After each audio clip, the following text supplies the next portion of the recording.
it's not a real disease because you can't see that it's there.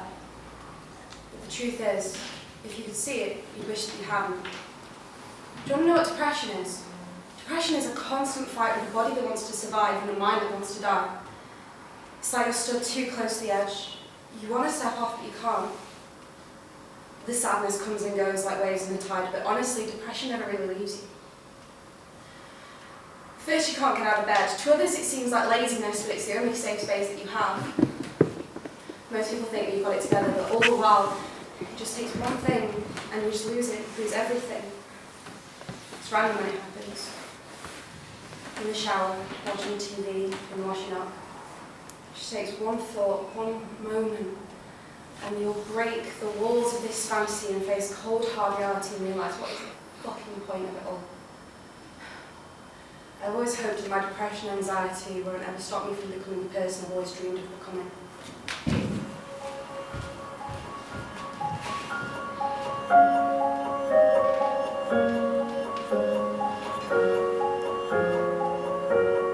I've got floors, she's got ceilings. When she wakes, I'm still dreaming. The long days get me thinking. They always get me thinking. I've got doors, she's got windows. I see in, but only she knows what goes on underneath the ceiling. I wonder what she's thinking. I wonder what she's thinking when she lies in bed. 'Cause when I wake up, she's in my head. And I'm thinking, in a few years' time, will I still be yours? Will you still be mine? But we can't build our walls unless you knock down yours. So let me in.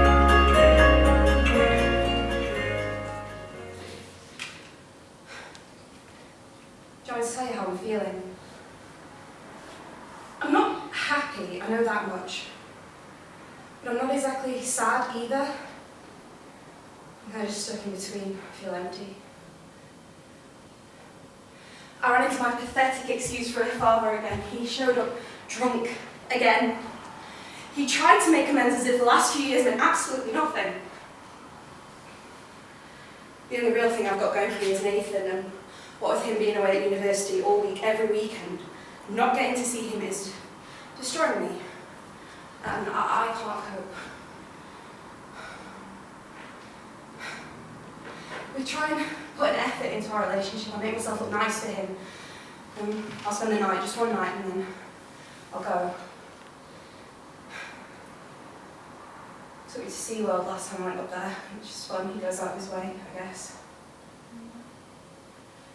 Let's start my dance classes again. You want to tell you why I enjoy dance so much? It makes the pain go away. It's expressing something that I'm not, and I'm actually quite good at it, but that doesn't matter. I'll pursue it. I found out I'm pregnant. Turns out the morning after pill isn't 100% effective. I guess I had a bad reaction to it.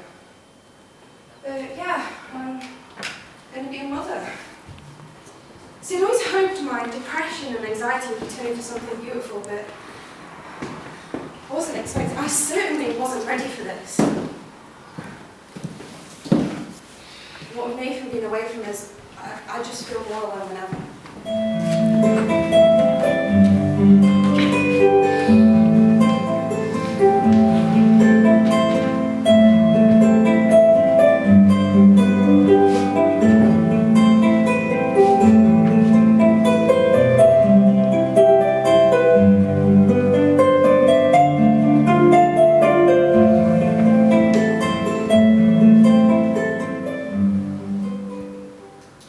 Get up. Go away. You have to get up. Today's the day you're telling Nathan about the baby. Get up. I can't. What if he leaves me to do this on my own? You don't know unless you get up though, will you? What am I supposed to say to him? Nathan, I'm pregnant. Are you sure? Like, really sure? Yes, I'm sure. We're going to have a baby. We're going to be a family. That's the spirit. Now, get ready to face the day ahead of you. You have a meeting with your shrink tomorrow as well. Great. I told Nathan yesterday. How did he take it? As well as to be expected.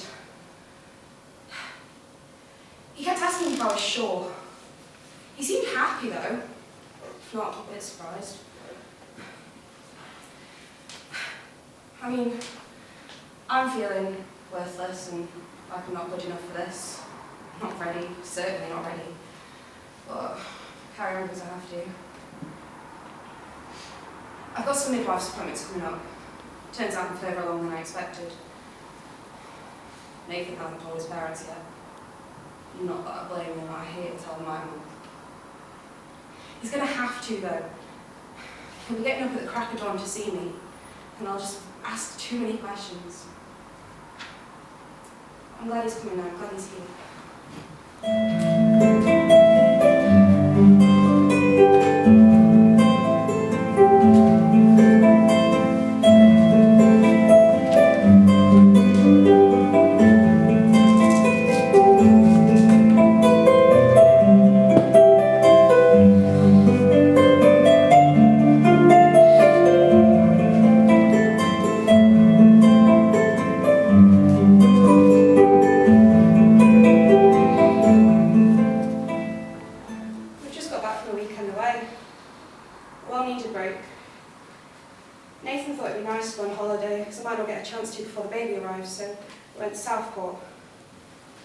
See, I suggested Blackpool, but Nathan thought Southport would be more quiet and less hectic, and to be honest, I get it now. He's not let me lift a finger either.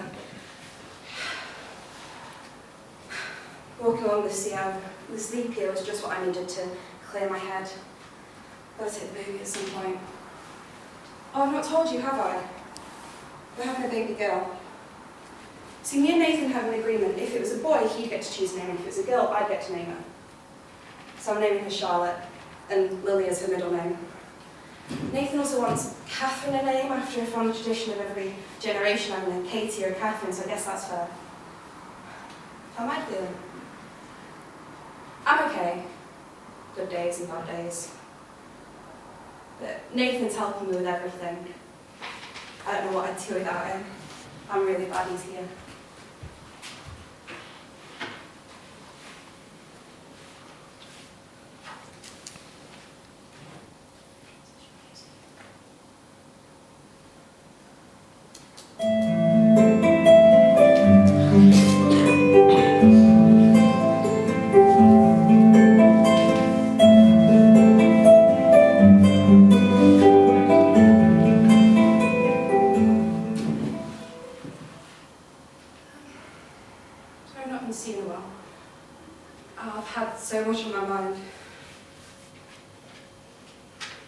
Everything was going fine.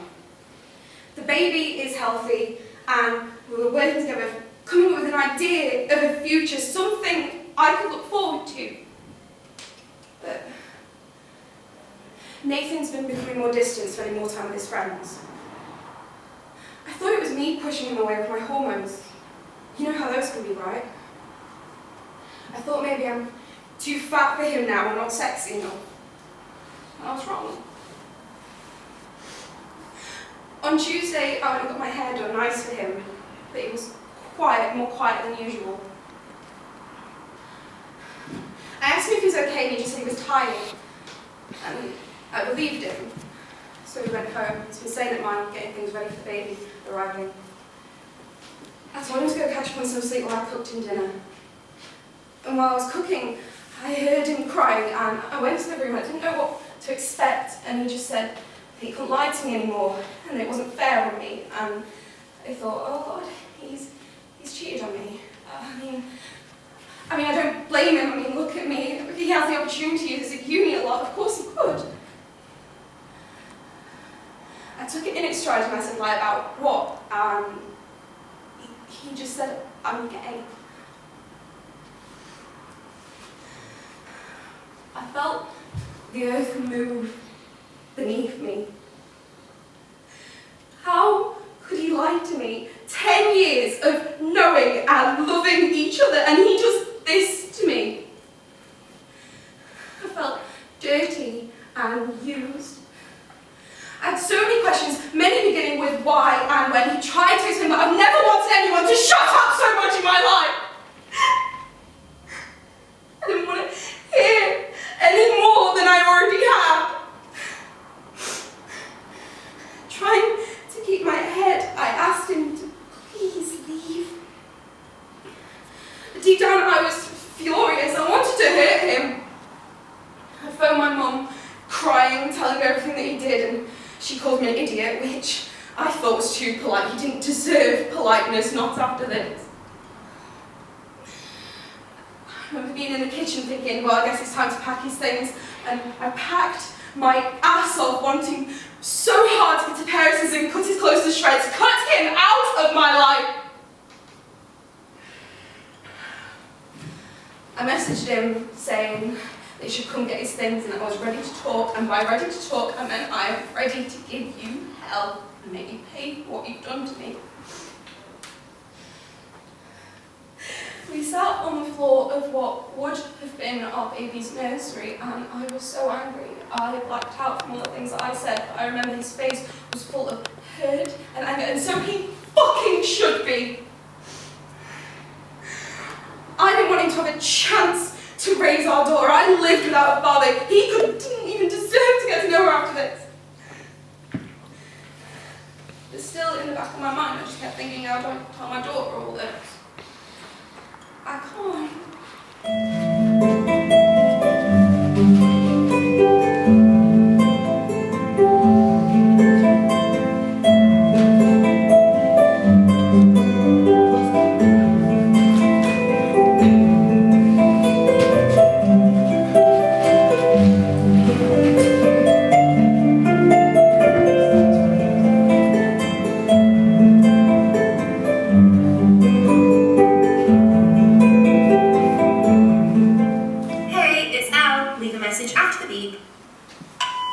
Hey, it's Nathan.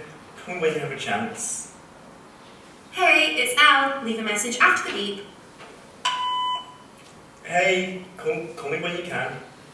Hey, it's ELLE. Leave a message after the beep. Elle, can you answer your phone, please? Hey, it's ELLE. Leave a message after the beep.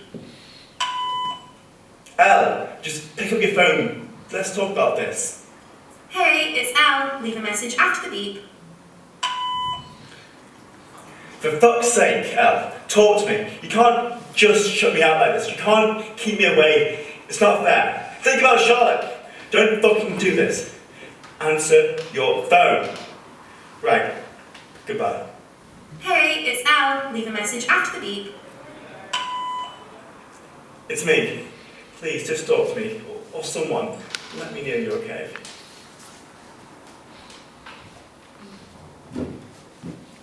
Got the prom today. Second hand, but it's sturdy. Nathan keeps calling me. He's stopped by the flat a few times. I just need time. Being around friends and family knows the worst part. You think they've got some idea of what you're going through. I've been trying to think about other things. Dancing, my family, baby, but every time I move I just want to throw up. My mum is in constant eggshells around me, and my baby reminds me of Nathan and what he did every single day. She makes me feel like shit and is a constant reminder of what's wrong with me.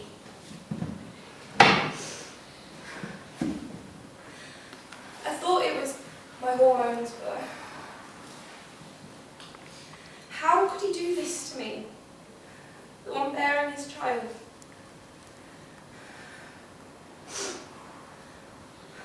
I don't understand. I tried so hard to be good. Why wasn't I good enough for him? I tried so hard to be good.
before she was born.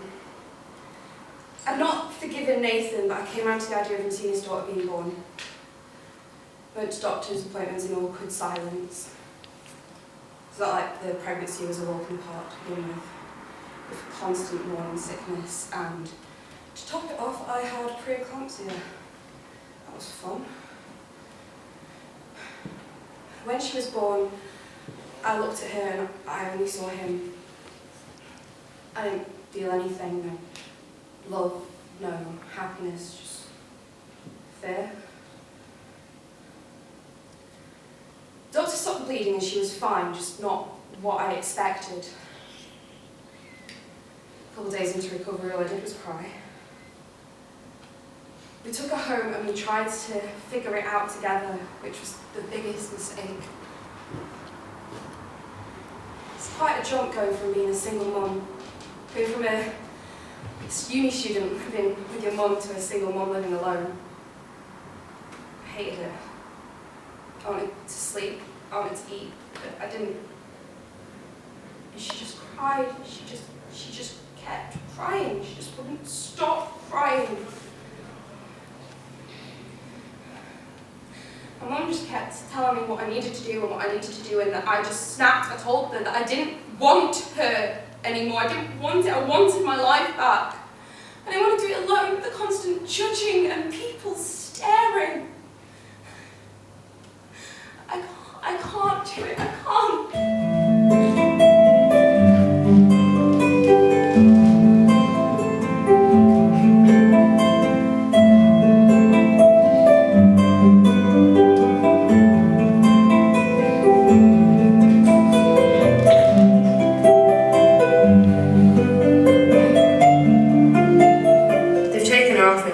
Sorted.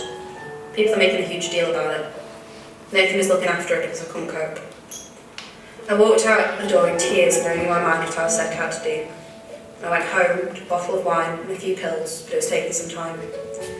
My mum then opens the door. Luckily, I put the chain on. "Eleanor, come get your daughter." "Go away," I remember saying.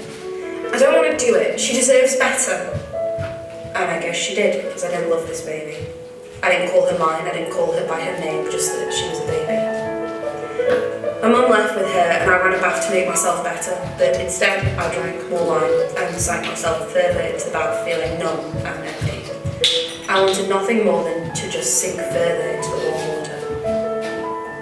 People often ask me what depression is really like, and I tell them it's like you're drowning and everyone else around you is breathing. I wanted more than anything in that moment to stop breathing, to sink, for it all to be over. Everything from the last couple months built up and I couldn't take it anymore. Pretending that I'm okay for the sake of the baby, I hated it. When you start to get suicidal, you think everyone will be better off without you because you've fucked up so many times.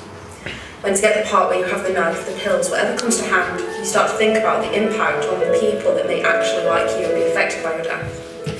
You think how fucking selfish you're being, and then you hate yourself even more for even thinking about it. The next day, the health visitor came to check on me and the baby. She asked how I was and I cracked.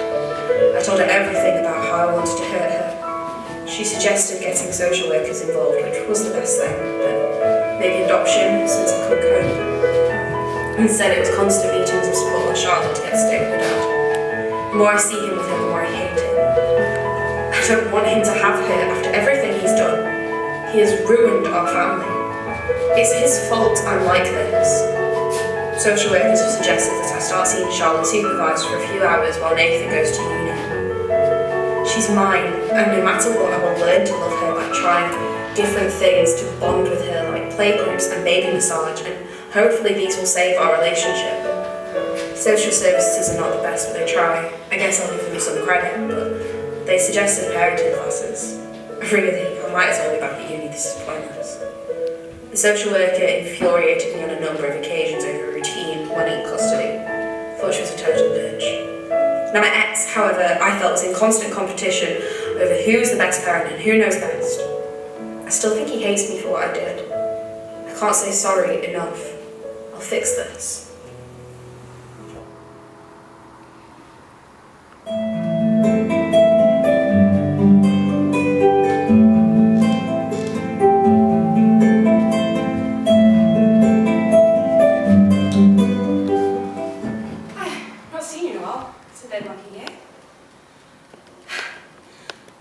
news for you. I've met someone and we're engaged. He was there through all the drama and helped me out with a lot of my insecurities. Granted, I still have a few now, but he's wonderful. I told him about Charlotte and he was cool with it. He said he likes kids, which I guess is the bonus. And then I worried about my baggage with Nathan. A gay ex wasn't exactly the best thing to tell a guy, but again, he said he was in it for me. He helped me get a close relationship with my daughter and to get over Nathan being gay. We work together as a team now, and it is the best thing I could have asked for. We also got some more news. I'm expecting again. We're having a boy. Charlotte's going to be a big sister. My little girl is growing up so much and I am so proud of her. I just wanted to say thank you. I know that I'm not 100% there yet, but I'm a lot closer than I was yesterday. I don't know where I was without you. I just want to say thank you for my life back. I couldn't have made it this far without you.